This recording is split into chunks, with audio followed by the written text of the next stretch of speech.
gue mau nge-review drama Korea yang berjudul It's Okay Not to Be Okay, episode 1 sampai 6. Drama ini diperankan oleh Kim Soo Yeon yang merupakan drama comeback-nya setelah dia menjadi 2 cameo di drama yang cukup populer, yaitu Hotel de Luna dan Crash Landing on You. Oke, jadi intinya ini tuh bener-bener drama comeback-nya dia setelah dia keluar dari Wamil tahun kemarin. Oke. Yang kedua ada So Ye Ji, Sang Nyai Bajas, cantik banget ya. Nah, dua sejoli ini, dua pemeran utama ini dia itu satu agensi ya, karena mereka baru pindah sih, yaitu agensi Gold Medalist.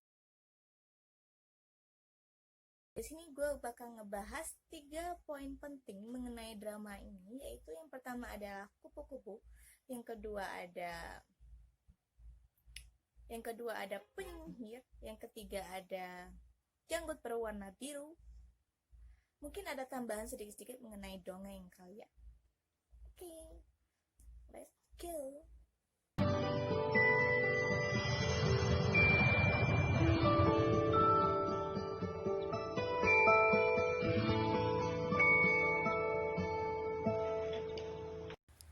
Karakter pertama yaitu Ko Moon Young yang diperankan oleh So Ye Ji. Dia sebagai penulis dongeng anak-anak. Dia terkenal banget di sana. Namun dia bersifat antisosial, sosiopat gitu. Jadi di sini gue nggak mau bilang kalau dia itu psycho, karena memang belum bisa mengklaim bahwa psycho di drama ini tuh dia atau bukan. Yang kedua ada karakter Moon Gang Tae yang diperankan oleh Kim Soo Yeon. Dia di sini berperan sebagai perawat di rumah sakit jiwa gitu, atau rumah sakit jiwa psikiater gitu. Sifatnya di sini sangat sabar dan polos gitu. Bisa terlihat di episode pertama ini dia menghadapi sebuah pasien yang terkena gangguan jiwa. Nah, sifatnya yang sabar ini itu berhubungan sekali dengan kakaknya yang bernama Moon Sang Tae. Jadi kakaknya ini punya gangguan autisme gitu. Jadi gangguan autisme itu menyerang saraf otak yang akan berdampak kepada gimana cara berperilaku seseorang, gimana cara jalannya, gimana cara ngomongnya. Bisa dilihat dari peran Moon Sang Tae di episode 1 ini. Gue berpikiran bahwa Moon Sang Tae ini punya gangguan autisme ini gara-gara sebuah kupu-kupu yang mana di sini dia pernah bermimpi bahwa dia itu punya trauma terhadap kupu-kupu karena dia pernah dikejar-kejar kupu-kupu yang banyak. Anehnya gitu ya. Seharusnya kan biasanya kan kita yang ngejar kupu-kupu, ini malah kupu-kupu yang ngejar kita. Kan aneh ya, udah gitu banyak lagi kupu-kupu yang ngejar Moon Sang Tae ini. Gimana seseorang yang punya penyakit autisme itu tidak trauma gitu. Nah, gue mikirnya dia punya penyakit autisme ini gara-gara kupu. Namun ternyata tidak, emang dia tuh emang dari lahir emang seperti itu. Nanti dijelasin juga di episode 3. Dari mimpi Moon Sang Tae yang dikejar-kejar kupu-kupu yang banyak, gue kepikiran sama animasi yang ditampilkan pada awal episode 1 ini. Jadi dari animasi itu gue kepikiran bahwa anak laki-laki yang takut terhadap kupu-kupu yang dirobakin anak perempuan itu adalah Moon Sang Tae, bukan Moon Gang Tae. Kenapa? Karena dia punya trauma terhadap kupu-kupu. Namun, apakah kupu-kupu yang dikejar Moon Sang Tae itu adalah suruhan Ko Moon Young? Tentu saja jawabannya tidak. Kenapa? Analisis gue, bahwa Komunyo ini berusaha membunuh kupu-kupu dengan cara merobeknya. Tidak mungkin lah kalau dia berusaha membunuh kupu-kupu, ngapain dia nyuruh kupu-kupu itu ngejar Munsante, ya enggak?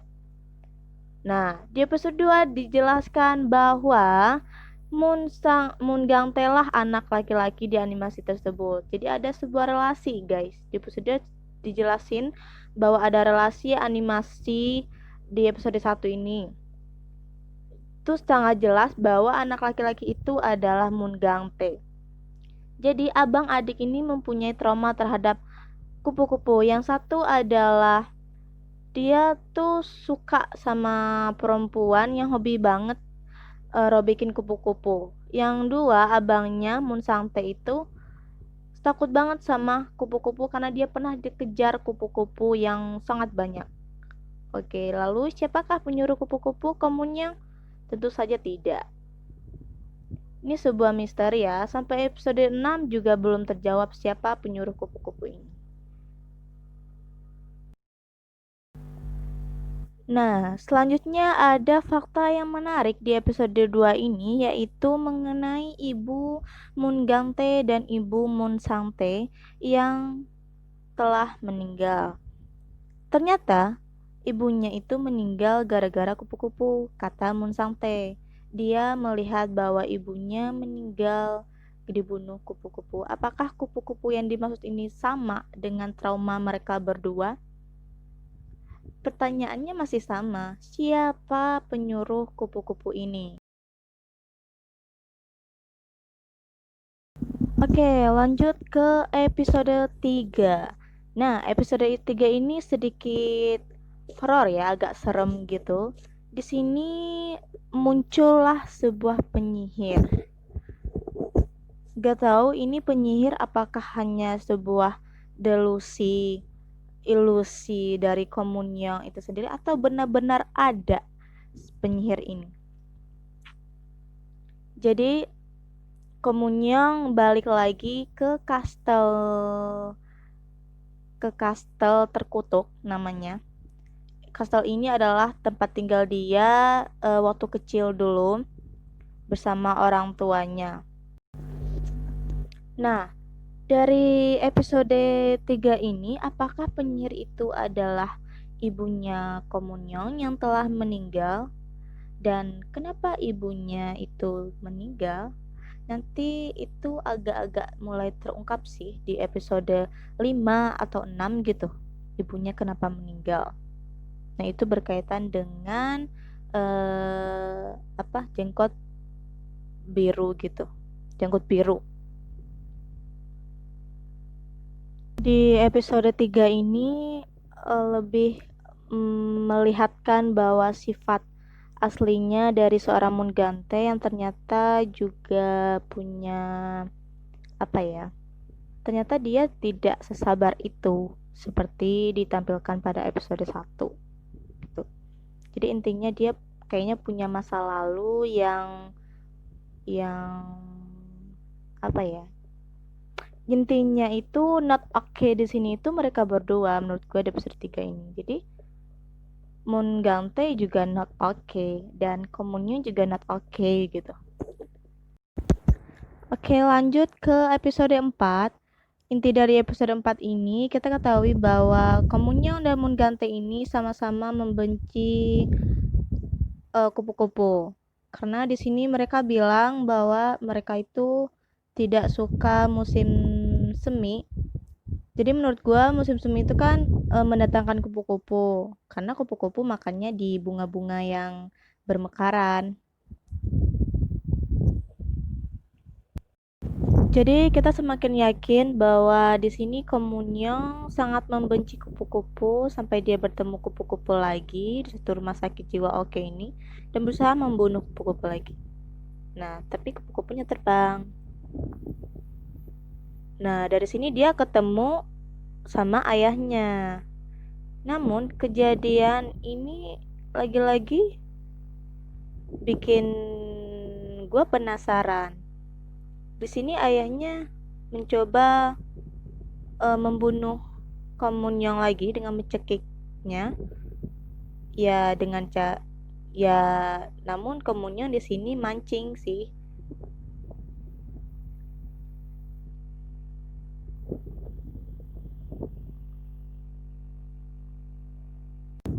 Di sini juga terlihat bahwa Komunyang berusaha tidak melawan ayahnya. Gue yakin banget dia itu sayang sama ayahnya, cuman gak tahu mungkin punya sesuatu di masa lalu sampai-sampai ayahnya ingin membunuh anaknya sendiri. Apakah dia seperti yang dibilang penyihir tadi, dia itu terkutuk, tapi terkutuk karena apa? Apa karena ibunya? Entahlah. Mari kita nonton sampai habis, guys. Dan di sini kelihatan banget Komunyang ini not okay banget, mentalnya itu kena banget pas di sini.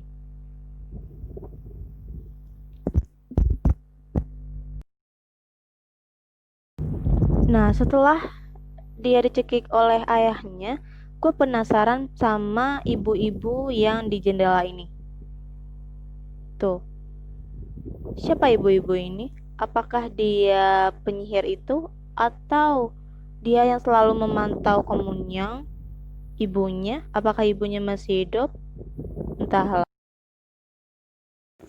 Di episode 5, gue ragu yang mengintai Komunyang itu adalah ibunya atau arwah ibunya. Di sini dilihat bahwa ayahnya itu kayak dicekik gitu oleh hantu. Ini kayaknya hantu atau ilusi atau delusi, dia nggak tahu. Kayaknya ini cuman ilusi dari ayahnya sendiri, karena bapak ini nggak tahu, nggak lihat gitu dia tuh lagi dicekik. Gue semakin yakin bahwa yang mencekik bapak ini adalah istrinya sendiri, ibunya Komunyang. Tapi why? Lanjut ke episode 6. Di sini tuh mulai terungkap bahwa Mungante ini bener-bener not okay gitu. Di sini dia disalahkan sama ibunya karena dia tidak menjaga kakaknya dan mengakibatkan Munsante ini kecelakaan. Dan dia meluapkan kemarahan, kekesalannya kepada ibunya. Dan akhirnya dia kabur. Dan terjadilah sebuah insiden Mungante yang kabur, kemudian Munsante mengejar adiknya untuk mengembalikan sebuah sabuk gitu. Dan mereka di sana berbaikan lah intinya ya, adik abang. Kemudian bermain.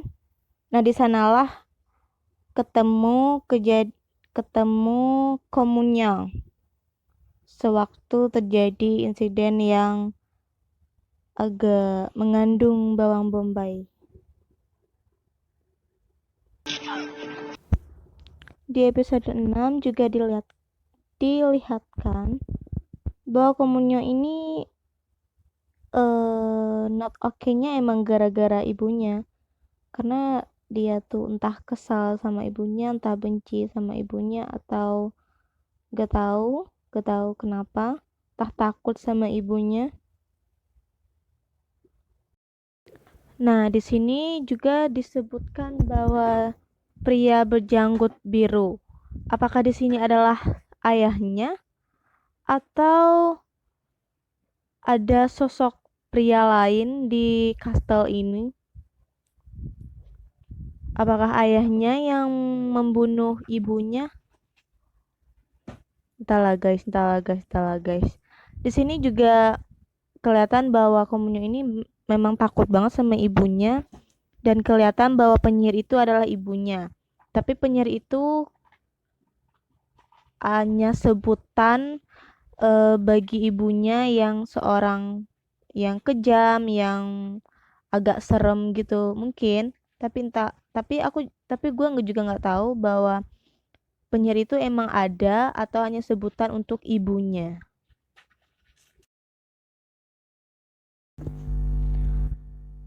Oke, jadi review 1 sampai 6 ini ada 3 poin penting, yaitu pertama kupu-kupu. Kupu-kupu itu paling utama.